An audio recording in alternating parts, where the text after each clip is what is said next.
Hi everyone, welcome back to the channel. आइए देखते हैं कि कल हम किस तरह से निफ्टी और बैंक निफ्टी को ट्रेड कर सकते हैं। तो बात करें अगर आज के मार्केट की, ये मैं हटा देता हूँ, ये ट्रेड मैंने सुबह लिया था। तो अगर आप बात करें आज के मार्केट की, तो यहाँ पे थोड़ा कन्फ्यूजन था। निफ्टी में, बैंक निफ्टी में एक क्लियर कट सेलिंग थी, बट निफ्टी में क्या हुआ था मॉर्निंग के टाइम पे, जैसे आपने देखा मैंने भी यहाँ पे एक ट्रेड लिया था, लेकिन मैंने ऑलमोस्ट इस एरिया पे आके तो निकाल दिया था क्योंकि मुझे ऑलरेडी प्रॉफिट हो रहा था। तो यहाँ से निफ्टी नीचे तो गया 24,100 के आसपास, लेकिन वहाँ से एक वी शेप रिकवरी आ गई। तो अगर आपने इस सेल में, इस एरिया में कहीं भी सेलिंग की होगी, तो आपको हो सकता है कि या प्रॉफिट नहीं हुआ या कट टू कट निकल गए होगे स्टॉप लॉस के साथ, क्योंकि यहाँ पे एक वी शेप रिकवरी आ गई थी निफ्टी में, क्योंकि आईटी बहुत स्ट्रांग था। अगर आप बैंक निफ्टी की बात करो तो बैंक निफ्टी सेल ऑफ हुआ और उसके बाद एक साइडवेज मूवमेंट चल गया, तो ये बहुत ही अच्छा मूवमेंट था। लेकिन because of this we have a very good opportunity, but मुझे नहीं लगता कि ये होगा नहीं होगा, क्योंकि अगर आप देखो, अब यूएस मार्केट्स देखो, दे आर वेरी पॉजिटिव।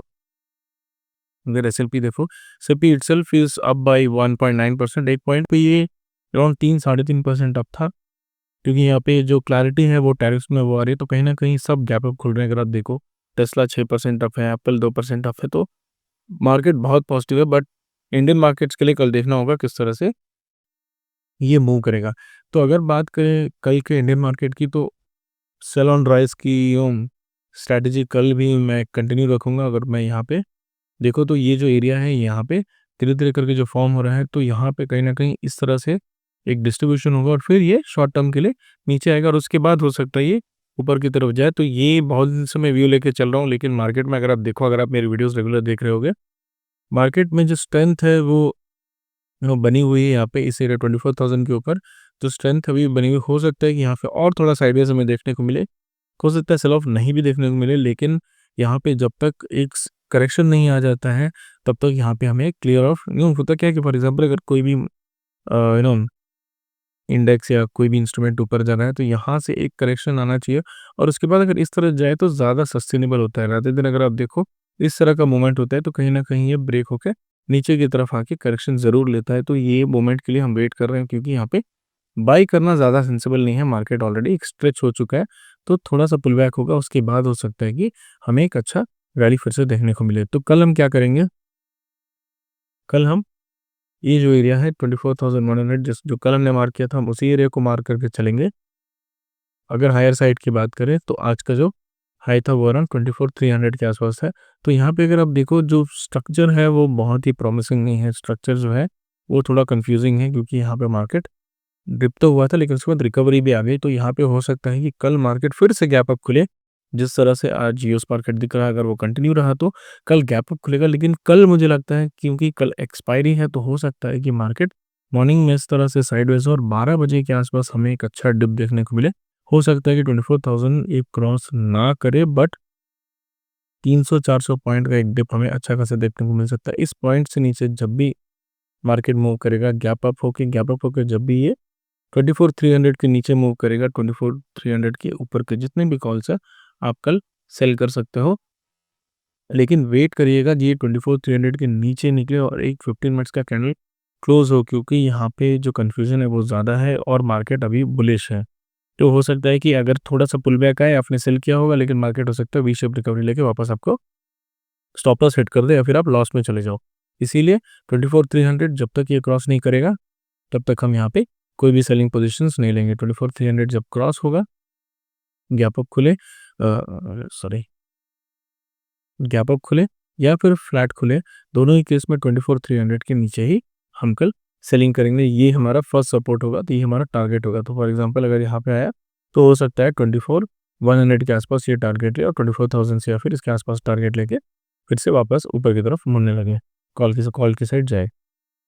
अगर let's say market gap down खुलता है, तब हो सकता है कि यहाँ पे हमें वेट एंड वॉच करना हो, क्योंकि मार्केट में स्ट्रेंथ बना हुआ है। तो हो सकता है कि स्टार्टिंग 1-2 कैंडल ऊपर की तरफ जाए और उसके बाद ये डिप करने लगे। तो अगर गैप डाउन खुले या फिर फ्लैट खुल के ऊपर की तरफ निकलने लगे, तो यहाँ पे हमें वेट एंड वॉच करना होगा कि मार्केट किस तरह से मूव करेगा। गैप अप खुल के सेलिंग आ रही है या फिर फ्लैट खुल के सेलिंग आ रही है 24,300 के नीचे, बहुत ही अच्छा सिनेरियो है। हम यहाँ पे उसके ऊपर की कॉल सेल कर सकते हैं। 50 मिनट्स का कैंडल क्लोज होता है तो। बट गैप डाउन खुले या फिर फ्लैट खुल के ऊपर की तरफ जाए, दोनों ही केस में यहाँ थोड़ा कन्फ्यूजन होने वाला है। क्योंकि होगा क्या मैं बताता हूँ, गैप डाउन जब खुलेगा तो क्या होगा, लोग सेलिंग करने के लिए देखेंगे, लेकिन अगर मार्केट थोड़ा-सा भी ऊपर गया तो लोग यहाँ पे अपना पोज़ीशन स्क्वायर ऑफ करने लगेंगे, तो हो सकता है मार्केट और थोड़ा ऊपर जाने लगे उस वजह से। तो लोग ऑलरेडी सेलिंग में बैठे हुए हैं, लोगों को अगर आप देखो जिस तरह से मार्केट ऊपर गया था यहाँ पे लोगों को सेलिंग ने बाइंग नहीं करनी चाहिए, लेकिन वो कंपेयर कर रहे हैं बैंक निफ्टी को। बैंक निफ्टी का प्रॉब्लम क्या है? I mean not a problem, but bank Nifty को अगर आप देखो तो बैंक निफ्टी ऑलरेडी अपने ऑल टाइम हाई को क्रॉस करके निकल चुका है। लेकिन निफ्टी में भी वो होना बाकी है, निफ्टी अपने ऑल टाइम हाई से बहुत दूर है। तो लोग ये कंपैरिज़न कर रहे हैं कि निफ्टी में अभी भी एक रेंज जो है बाकी है, निफ्टी में जो ये एरिया है 24,000 से लेकर 26,000 तक, ये एरिया अभी भी बाकी है। तो लोग इस एरिया को हो सकता है कैप्चर करने के लिए बाइंग कंटिन्यूअसली कर रहे हैं कि निफ्टी भी ज़रूर ऊपर जाएगा, तो उसी वजह से यहाँ पे सेलिंग हमें देखने को नहीं मिल रही है। तो जब तक 24,300 के नीचे मार्केट नहीं निकलता है, हम यहाँ पे सेलिंग नहीं करेंगे। अगर गैप डाउन खुलेगा, अगर मार्केट गैप डाउन खुलता है तो हो सकता है ये सपोर्ट ले ले और साइडवेज टू डाउन ट्रेंड में ही रहे, ज़्यादा हमें नो मूवमेंट देखने को ना मिले, कोई हीरो-ज़ीरो या फिर अच्छा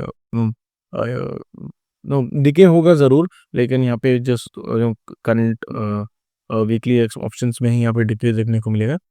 फ्यूचर नो नेक्स्ट वीक के ऑप्शंस में हो सकता है हमें ज़्यादा डिके देखने को नहीं मिले, क्योंकि मार्केट वोलेटाइल रहेगा और यहाँ पे कंटिन्यूअसली ऊपर और नीचे मूव करते रहेगा इस एरिया में 24,300 और 24,100, ये 200 पॉइंट्स में हो सकता है कि मार्केट कंटिन्यूअसली मूव करता रहे और हमें कोई भी अच्छा प्रॉफिट नहीं मिले। तो गैप अप होगा या फिर फ्लैट खुल के 24,300 क्रॉस करेगा, उसी पॉइंट पे हम ट्रेड करेंगे, वरना कल हो सकता है कि बहुत क्वांटिटी कम करके ट्रेड करें या फिर ट्रेड ना करें। बैंक निफ्टी की बात करें तो बैंक निफ्टी एक अच्छे पोजीशन पे है, यहाँ पे अगर आप देखो बैंक निफ्टी अगर 55,200 क्रॉस करता है तो यहाँ पे हम एक सेलिंग पोजीशन ले सकते हैं, क्योंकि मार्केट में अगर ये लेट्स से गैप डाउन खुले, फ्लैट खुल के नीचे आए, गैप अप खुले, एनी केस अगर 55,200 ये क्रॉस करता है तो 54, तो लेट्स से आई थिंक 55 या अगर 55 200 क्रॉस करता है तो ईज़िली ये 54,800 54,700 तक आ जाएगा। एक स्ट्रेच में आ जाएगा, क्योंकि यहाँ पे ये जो सपोर्ट है वो ब्रेक हो जाएगा और एक स्ट्रेच में हो सकता है कि मार्केट नीचे की तरफ आ जाए। गैप अप खुले, फ्लैट खुले, किसी भी गैप डाउन खुले, कोई भी पॉइंट पे 55,200 के नीचे अगर मार्केट रहेगा तो हम यहाँ पे एक सेल इनिशिएट कर सकते हैं। बात करें अगर दूसरे प्राइस पॉइंट की, अगर मार्केट लेट्स से फ्लैट खुलता है या फिर अगर किसी पॉइंट गैप डाउन खुले, फ्लैट खुले, गैप अप खुले, तीनों ही केस में जब ये बुलिश होने लगेगा, तीनों ही केस में जब ये बेरिश हो, यहाँ पे कोई भी कुछ भी सिनेरियो हो, बैंक निफ्टी अगर 55,200 के नीचे आता है तो हम यहाँ पे सेलिंग करेंगे।